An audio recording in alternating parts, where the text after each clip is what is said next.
You're trapped in a metal box, stuck in gridlock. The scorching asphalt is melting, the air shimmers with heat. The engine hums monotonously, drilling right into your brain. And time, it's not just passing, it's mocking you, dripping like water on a stone. And then, you see it, a chance, salvation, an empty, alluring shoulder. A free lane just for you. A thought flashes through your mind like a piercing light. Not even a thought, but an instinct. I'm in more of a hurry than anyone else. My business is more important. I need this more. I'm allowed. This thought, so familiar and seductive, is far more dangerous than it seems. It's not just a simple desire to cut corners. It's an entry point. It's the seed from which the Raskolnikov code grows. We all want to believe we're a little better, a little smarter, a little more just than the gray masses. It's a defense mechanism of the brain, a way to preserve self-esteem in a chaotic world. Psychological studies confirm this. 90% of drivers believe their skills are above average. It's absurd, but we believe it. And this tiny, innocent lie to oneself, when inflated to the size of a philosophical doctrine, in the mind of an impoverished St. Petersburg student, transformed into a monster. He too believed he wasn't an ordinary man, but one of the chosen. A new Napoleon, permitted to step over blood for a great cause. But here lies the deafening paradox. In reality, there was no great cause, no greatness. The attempt to prove his exceptional right by murdering a worthless old woman led him not to power over the world, but to a complete, crushing disintegration of his personality. He didn't become a Superman. He became a trembling creature. In this analysis, we will crack this code. We will go through all 7 deadly stages of the Raskolnikov complex. Stage 1, the theory. How an idea that justifies evil is born in the mind. Stage 2, the rehearsal.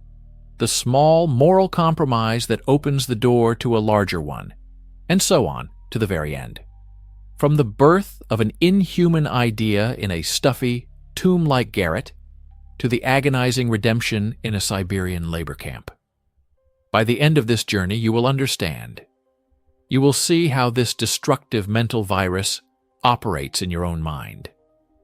Every day, in the small things, when you cheat at the checkout, and in the big decisions, when you betray someone's trust. Most importantly, you will get a guide on how to recognize the virus in its early stages and prevent it from one day destroying your life to its very foundation. Stage 1, the theory. Picture this place. St. Petersburg. Not the one on postcards, but a yellow, sweaty, oppressive city. It smells of rot from the canals and lime dust. Now go deeper, under the very roof, into a garret that resembles a closet or a coffin. Here the low ceiling presses down on the skull, making it hard to breathe. Here, in the grip of humiliating poverty, in a vacuum of total loneliness, a thought is born. Not just a thought, but a toxic, yet incredibly seductive idea. It must not only justify him, it must elevate him above this gray, teeming world. Here is its essence. It is simple and monstrous in its arrogant logic. All of humanity is divided into 2 unequal classes. The first, the lower class, is mere material, historical biomass, trembling creatures, whose sole function is to reproduce their own kind. The second, the higher class, are those who have the right, the Napoleons, the engines of progress. They are permitted everything, to transgress the law, morality, even blood, if it serves their great purpose. And here is the main question, the one that burns him from the inside like a brand. To which class do I belong? sound like the ravings of a 19th century madman? But you activate this mode every day, just in microdoses, on a domestic scale. This boss is a fool. He doesn't appreciate me. I have the right to go over his head. Everyone else is stealing, so why shouldn't I? These people in the next lane are just a faceless herd, but I have important business. I'm in a hurry. Sound familiar? That's the click in your head. The switch. Every time you think this way, you activate this ancient cognitive mechanism. You divide the world into us and them, the special and the ordinary, those who have the right and the trembling creatures. And you issue yourself an indulgence for a small but very convenient act. But here's the trap. A theory alone is never enough, not even for yourself. To commit the unthinkable, your mind, that great lawyer for your ego, must build you an ironclad, impenetrable alibi. It must erect a fortress of logical constructs, find a way, a loophole, to permit yourself blood and good conscience. And here is that way. It comes not from books, but from the hum of drunken voices in the sticky gloom of a tavern. Imagine the smell of sour cabbage and cheap beer.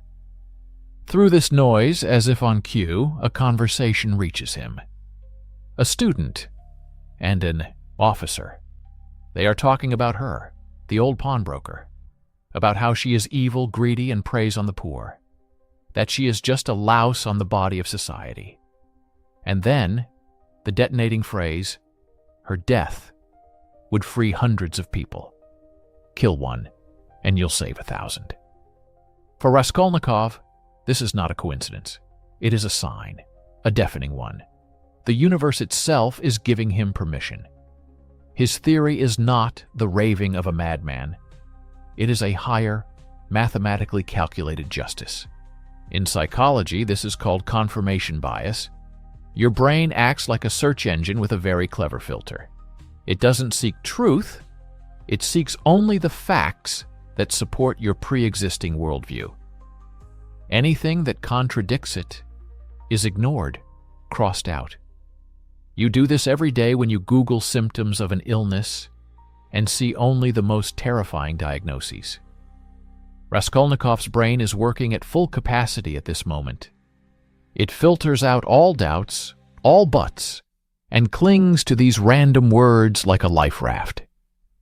He convinces himself murder is not evil. It is cold, utilitarian arithmetic. One worthless life as a bargaining chip in the equation of the common good. But here is a detail that shatters this entire logic. Pay close attention. After committing the murder, he steals a purse and some pledges. But he cannot spend the money. He can't. It burns his hands. He doesn't save his family. He doesn't give it to the poor. He hides it under a rock and forgets about it. Instead, he gives his last pennies for the funeral of a random beggar. What does this prove? His true motive was not to save humanity. It was pure, icy pride. It was just a test, an existential experiment on himself. Am I a trembling creature, or do I have the right? That was the only question that concerned him. His intellect had built an impregnable citadel, a fortress of sophisms and deductions. His neocortex, his reason said yes. But another more ancient power was awakening within his limbic system, his own human nature, which does not obey logic. A stage of internal rebellion begins, and it is a war in which the body rebels against the mind. Stage 2, the rehearsal. He goes to the old woman's apartment, not to kill, not yet. This is just a rehearsal, a reconnaissance mission. To remember where the floorboard creaks, where the darkest corner is. But his body already knows. He's struck by an icy chill in the middle of a stuffy day. His mouth goes dry, his tongue sticks to the roof of his mouth. Every cell in his body, possessing its own ancient wisdom, is screaming at him, "Don't do this. Stop." But his mind, intoxicated by the theory, is deaf. It drags him forward, up that dark, foul-smelling staircase. Do you know this feeling? When your stomach churns before an important interview or an unpleasant conversation, it's not just nerves. This is it. It's your autonomic nervous system sounding the alarm. It's the sharp conflict between the cold logic of your brain and the deep intuition of your body. Your conscience is not an abstract concept from books. It is nausea. It is weakness in the knees. It is the sticky, cold sweat on your brow. It is the physical repulsion that Raskolnikov is desperately trying to suppress with sheer willpower. Then his subconscious delivers a devastating counterblow. He has a dream. Not just a dream, but a flashback to his very childhood. So vivid he can taste the dust on his tongue. He, a little boy, stands and watches as a drunken man, with a wild, inhuman cry, beats his old, skinny nag to death with a whip. The horse can't pull the cart. It is beaten on its eyes, on its gentle muzzle, and the child, horrified, cries, breaks through the crowd, and kisses its bloody dead head. It's him. It's his true nature, his factory settings, compassion. The one thing his grand theory could not kill. He wakes up with a pounding heart in a cold sweat, horrified by his own vulnerability, by that little crying boy inside him. But his mind, that perfect lawyer, immediately finds an explanation. It's just weakness, a childish sentimentality that must be burned out with a hot iron. Doubts are cast aside, the theory must be tested. He takes the axe, and with that cold, heavy piece of metal in his hand, he steps into the abyss. Stage 3, the axe. This is not the cold, calculated strike of a Napoleon. It is panic. It is sticky, clumsy chaos. A dull, wet sound. The blunt side of the axe sinks into her skull. And there it is. Warm, thick blood on his hands, on his face, on his boots. His fingers won't obey him. He can't untie the ribbon around the old woman's neck. He pulls. He tears. And he forgets. He forgets to lock the damn door. And through that unlocked door walks she, the gentle, innocent Lizaveta. His theory did not account for witnesses. His theory did not account for her. In a fit of animal terror, he kills again. Without purpose. Without an idea. Just to make her stop. And in that moment, his grand, ideological experiment turns into a common bloody slaughter. It's over. The theory, built of the crystal of intellectual pride, shatters into 1,000 pieces at the first contact with reality. A Superman is supposed to be above the fray, above emotions. But Raskolnikov, he is consumed by a primitive, limbic terror. He has not ascended. He has proven to himself, with a deafening fiasco, that he is the very trembling creature he so despised. This doesn't look like the plan of a genius, does it? It looks like the panic of a cornered rat. And here is the key to cracking the code. Pay close attention. In that moment, Raskolnikov didn't just kill the old woman. He committed existential suicide. With that axe, he severed himself from all of humanity. From his mother, from his sister, from God. He crossed a line, but he didn't end up at the top of the world, but in an absolute, icy void. A vacuum where not a single human voice could be heard. The intellectual construct is dead. Its carrier, Rodion Raskolnikov, is dead too. Now begins a new, most terrible stage. Stage 4, the island. The unbearable life after the crime. A life on his own empty island, where his only companion will be the deafening silence of his conscience. He cannot speak to them, to his mother, to his sister. Their love, their unwavering care, their blissful ignorance cause him almost physical pain, as if a tight tourniquet is squeezing his chest. Every kind word from his mother, every trusting glance from his sister, is a brand of hot iron on his soul. He looks at the bustling streets of St. Petersburg, at the clatter of carriages on the cobblestones, at the laughing people, at the market's hustle, and feels like a ghost, a transparent figure in this carnival of life. The world around him continues to pulse, breathe, and sound, but he has fallen out of it, exiled by his own act. He is an island, surrounded by the churning ocean of humanity. But on this island there is a dead silence, and there is no one, except for him and his sticky, suffocating secret. Look at it from the inside. Your guilt completely shatters your familiar worldview. This is cognitive dissonance in its most toxic form. For Raskolnikov, the simple categories of good and bad no longer exist, because he himself has become a living, walking embodiment of evil, a violator of the ultimate human law. And that's when it is born, an all-consuming paranoia. He feels that everyone around him knows his secret, every sidelong glance from a passerby, every quiet conversation behind his back that stops when he appears. It's all about him.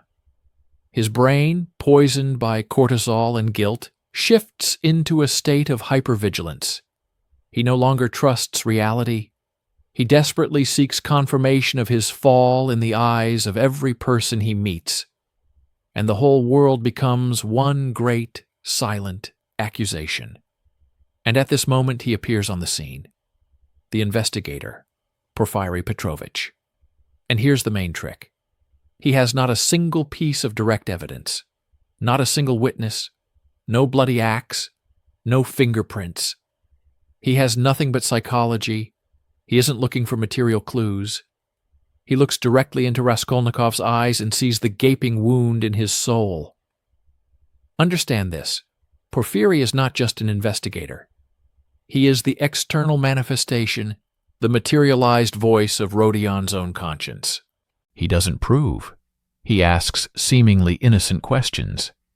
He doesn't accuse, he speculates, arranging his words like surgical instruments, each one dissecting Raskolnikov's own torments. This isn't an interrogation. It's a psychoanalysis session, where the patient doesn't know he's on the couch. Porfiry corners him, not with facts, but with the unshakable logic of his own mind. Such a state is absolutely unbearable. The human psyche, obeying an innate imperative for social connection, cannot exist forever in the icy vacuum of alienation. It desperately, instinctively seeks a way back to people, a way back to the warmth that seems forever lost. He needs someone who will understand without words, someone who speaks his new, terrible language. And he finds her. He finds her in the most seemingly fallen and despised person, in someone who has also transgressed. But she did it not for an idea, but to save others. Stage 5. The confession. He comes to her squalid room, which resembles a crooked shed. A trembling candle flame snatches ingrained poverty from the darkness. And he, the great theorist, the ideologue murderer, falls to his knees before a prostitute. The confession escapes him in a ragged, ugly gasp. He expects a scream, disgust, contempt, but he receives a blow that breaks his back. She doesn't recoil. She looks at him, and her face contorts with unbearable, vicarious pain. She falls to her knees before him, kisses his hands, and weeps. But she weeps not for the murdered, but for him, for his lost, tormented soul. Here it is, the living, breathing refutation of his entire theory. Sonia has also crossed a line, but not out of pride, not to prove her right, but out of desperate, sacrificial love for hungry children. Her act is not a will to power. It is an act of Christian self-sacrifice. And so she offers him a completely different way out of the labyrinth. Not the path of Napoleon, who walks over corpses to the top, but a path downward, inward. The path of accepting suffering. She doesn't tell him, "You were right." She says, "Go right now to the crossroads.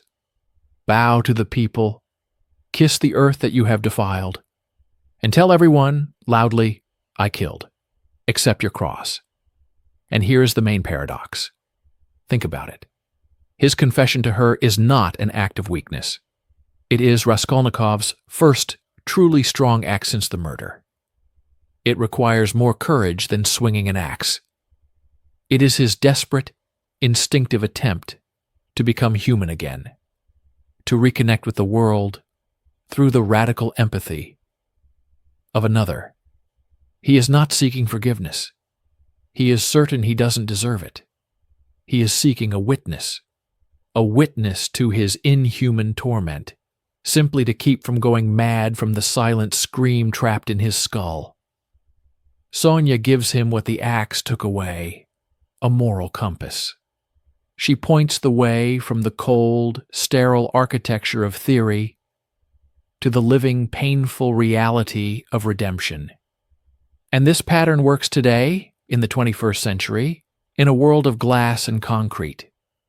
When your own theory about yourself, about your rightness, about your exceptionalism, shatters against the rocks of reality, and you need not a lawyer, but a witness, one who will not judge, but simply share with you the unbearable weight of your fall. Here is your theory in the 21st century. Imagine an ordinary office manager.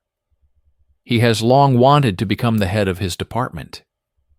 And then a chance arises to set up a talented colleague to accidentally leak information about his failure to the boss to take his place.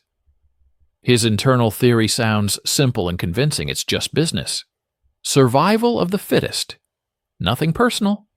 His axe is not a piece of metal.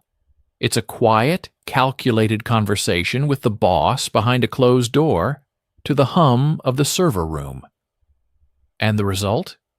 Yes, he gets the position. But he can physically feel the sidelong glances from his team, the silence at the water cooler when he approaches. He is left alone in his new glass office. He has become an island, a lie on a resume for a good job, cheating on a partner because I deserve better, betraying a friend for personal gain.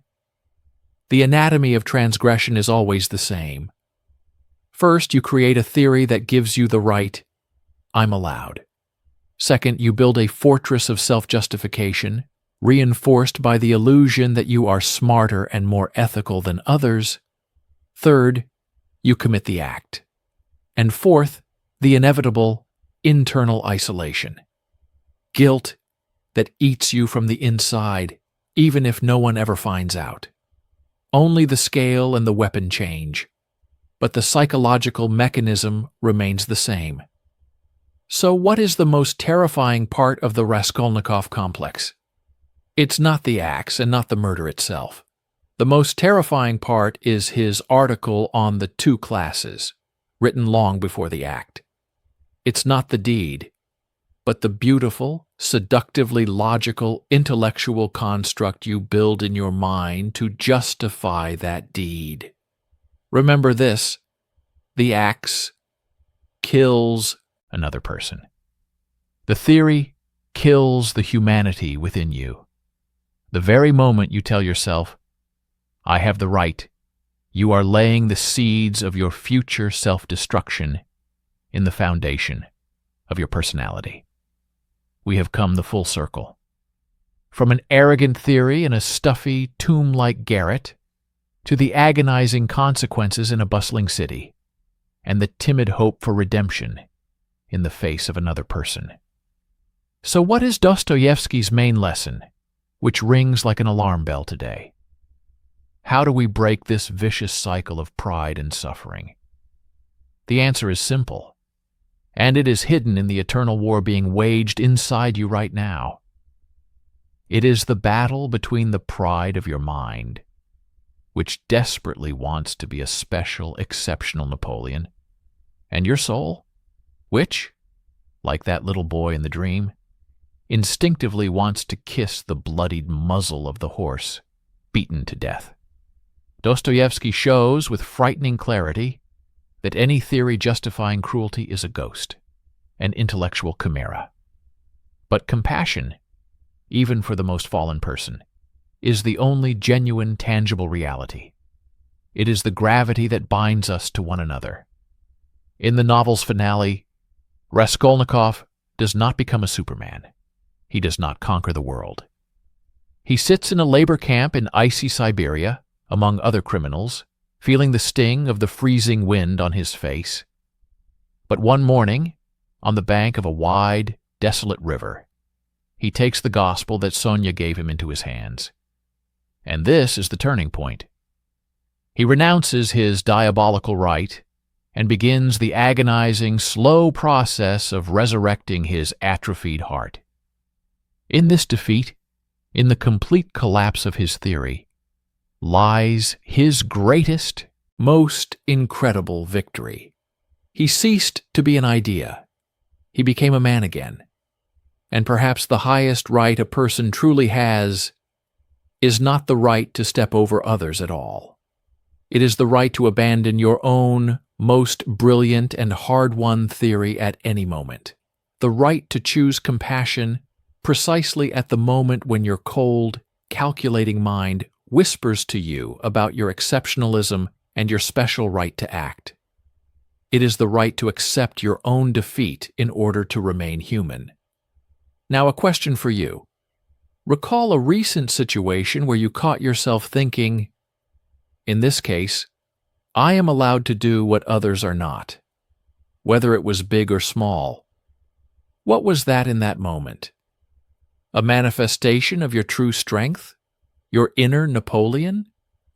Or was it the voice of your greatest weakness, your fear, masquerading as the right of the strong? What did that choice actually build?